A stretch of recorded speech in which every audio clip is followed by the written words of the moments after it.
Have you ever felt like you're your own worst enemy, or as if you really don't know how to take care of yourself and keep yourself safe? If so, today's video is especially for you. We're going to look at self-abandonment. What is it? Why do you do it? And how you can stop. As always, we have loads more great content coming up as well. So make sure you hit that subscribe button so you don't miss a single video. So let's start by looking at what self-abandonment actually is. Self-abandonment is when we don't look after ourselves. We allow ourselves to get into situations where we're not safe, either physically or emotionally. We don't trust our own instincts, and we override our own needs and desires. This can sometimes look like we're just making mistakes or bad decisions, but it goes a lot deeper than that. We've learned not to care for ourselves in a way that is harmful. If you've never experienced this, it sounds illogical. After all, who would ignore all of their own needs and put themselves in harm's way? Honestly, even if you have experienced this, you might still feel as though it's a ridiculous thing to think or do. And if you manage to realize that you're abandoning yourself, you're even more likely to feel frustration and shame rather than seeing a way to fix it. Often, this is because we lack self-esteem. We see ourselves as damaged or worthless, or simply as less important than the people around us. We might have learned that our needs don't get met by others, so we try to make the world a better place by making sure that other people don't have to face pain or suffering. I sometimes refer to this as throwing yourself on the sword syndrome. If you see a situation coming where someone is going to be hurt or have to deal with a difficult situation, your immediate instinct is that it must be your job. You just throw yourself on the sword. If you're having a hard time understanding exactly what self-abandonment might look like, let's think about a few examples. So one way that we abandon ourselves is when we ignore our own needs to fulfill someone else's instead. Have you ever had someone ask you for a favor that you really didn't want to grant, but you said yes anyway? Maybe you cancelled an event that you wanted to go to because your boss needed you to stay late at work instead.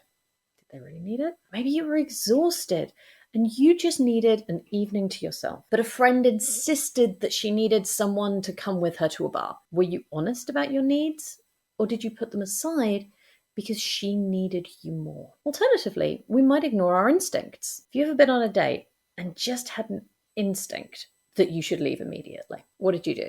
Did you just walk straight out that door? Or did you wait longer than you felt comfortable with to avoid being rude? How about online dating?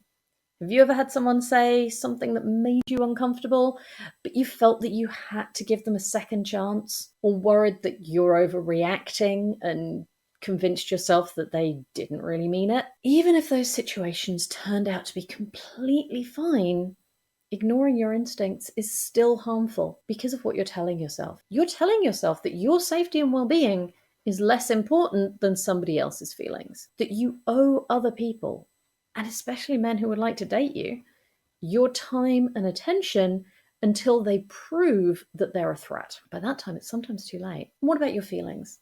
Do you always take them seriously and treat them as important? Or do you tell yourself to not be such a baby or think that you're overreacting?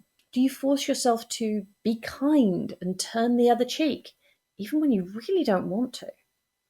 And have you ever asked yourself why? Ignoring or suppressing your own feelings is abandoning your own needs. And speaking of your needs, do you ask for the things that you need? Are you comfortable asking your partner to give you support or help you with a problem? Or do you just say, I'll be fine? Do you speak up if someone makes you feel uncomfortable? Or do you just stay quiet to avoid making a fuss? So now you know what self-abandonment looks like, but where does it come from? Now, as with so many of the struggles that we talk about in these videos, it usually stems from things you learned in childhood.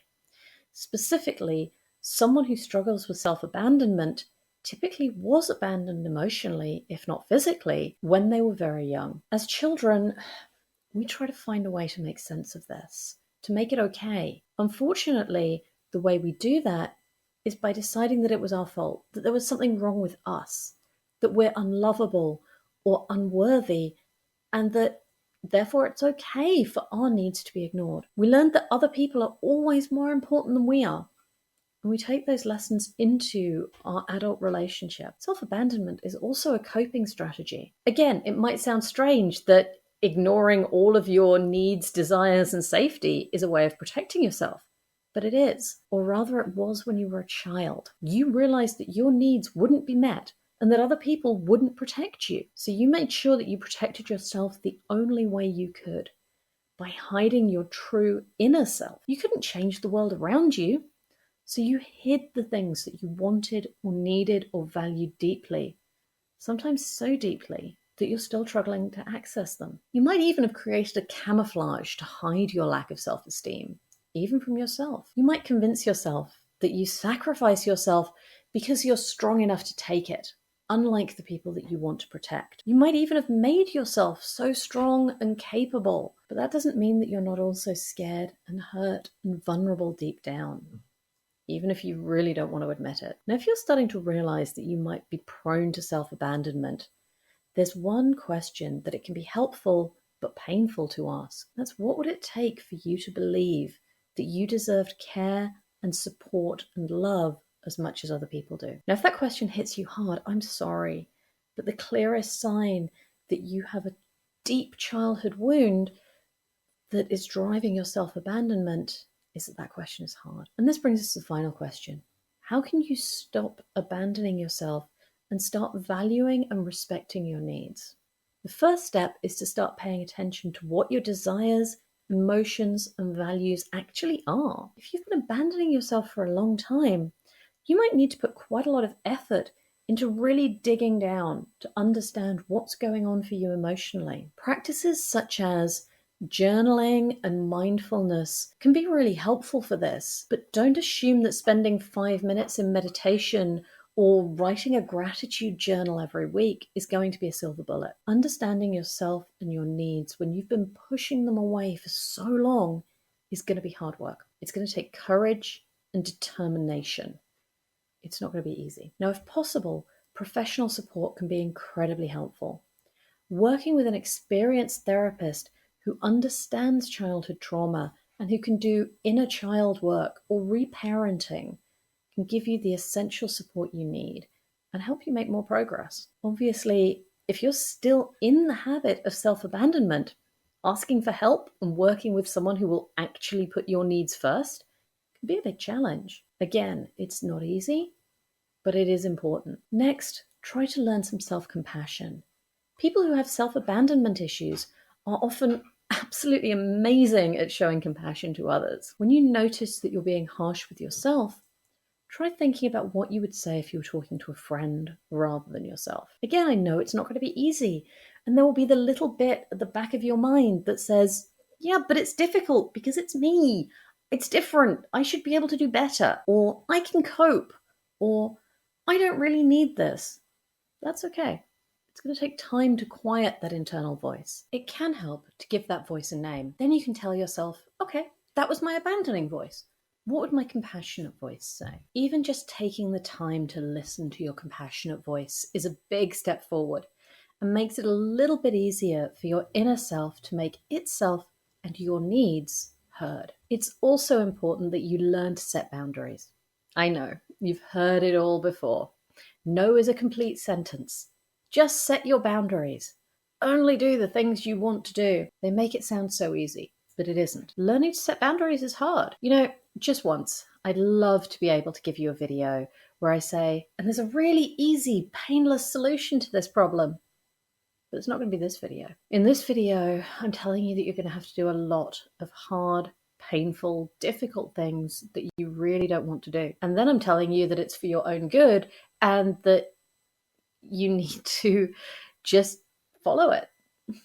I'm aware of the irony. We're going to do a video soon on how to set boundaries because that's a much bigger topic than we can really dig into today. If you're used to self-abandonment, learning to set and enforce boundaries is going to be a big deal, like a really big deal. So for now, a first step might be to start recognizing when a boundary has been crossed.